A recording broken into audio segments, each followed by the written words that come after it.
انا لله و انا الیه راجعون. ګرانو کتونکو، سحر چې څنګه راپاڅېدو یو د غم خبر راغی. زمونږ یو ډېر تکړه خبریال، تزیه‌نګار او د دلبر رادیو انکر او د پشکلاوت قومي جرګې ضلعي ترجمان خالد منصور والد صاحب محمود خان منډی والا په حق ورسېده. دغه اطلاع چې څنګه راله ډېر غمجن شو، خو حقه لار ده، ټول به د دې دنیا نه ځو موږ او تاسو.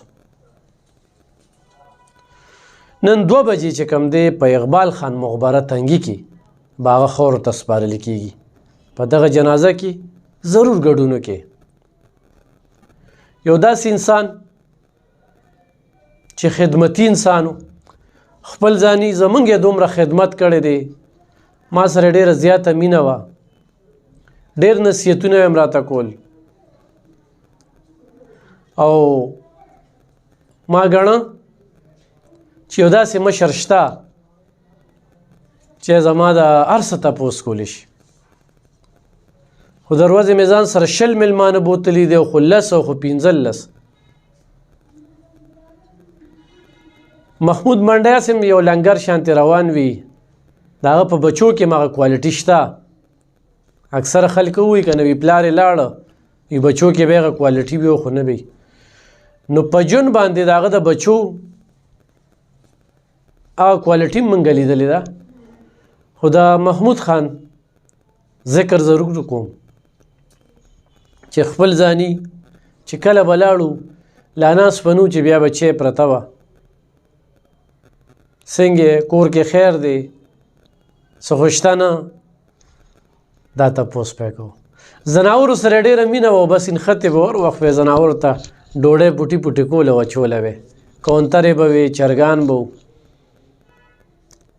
یو ډېر د مینې ډک انسان نن زموږ نه جدا شو. الله پاک دی هغه ته جنتونه ورکړي او الله تعالی یې د خاندان له صبر ورکړي. خپل ځاني په موږ ډېر احسانات وو، زموږ ډېر خدمت کړی، خوړم ورته دوا کوي، خفه یو ورپسې. سحر چې پاسېدلی دی بچو نه تپوس کړی چې بانګ ته څومره وخت پاتې دی، وي 3 پاوه. وی صحیح ده، بانګ شوی دی. او زوی چې کوم دی نه خالد منصور جومات ته راځي، او چې جومات ته ورسېده نو سوال جواب بس وشو چې راشه په داجي مې څه چلی شو. به دغه د جن ساعتونه دي او بس ساعت یې لاړه. بیمار و، خو داسې بیمار نو چې دونه یکدم به اچانک به ځي. خو بیا ویم چې حقه لار ده، موږ ټول به د دې مرګونو دا ذایقه خورو، ځو به د دې دنیا نه. ښه خبره دا ده چې کردار هم پاتې شي او عمل هم په کار راشي. محمود خان زموږ د پلار په ځای و، نن یې زما زړه ولې صفت کوي، زما زړه یې ګټلی و، ډېره مینه را کړې وه. زړه مې غواړي چې ډېرې خبرې پرې وکړم. خو نن 2 بجې په اقبال خان مقبره کې خور ته سپارل کېږي. د هغه داسې اړخونه دي، جرګې مرکې هر وخت، د 2 کسو کور روغول، ټوله ورځ به یې دا کار و. جنګ جګړې ته به یې څوک نه پرېښول.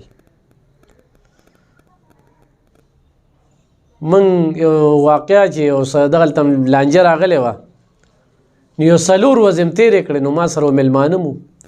په 4 ورځو کې چې په ځان پیدو نو UPS یې راته لګولو، پکې ګرمي وه، ټول سهولت، او د غرمې به ټول د چای ډوډۍ، نو ډېر څه بل شانت انسان و. بس الله پاک دې وبخي. ضرور په دغه جنازه کې نږدې خلک شرکت وکړي، ثواب دارین حاصل کړي.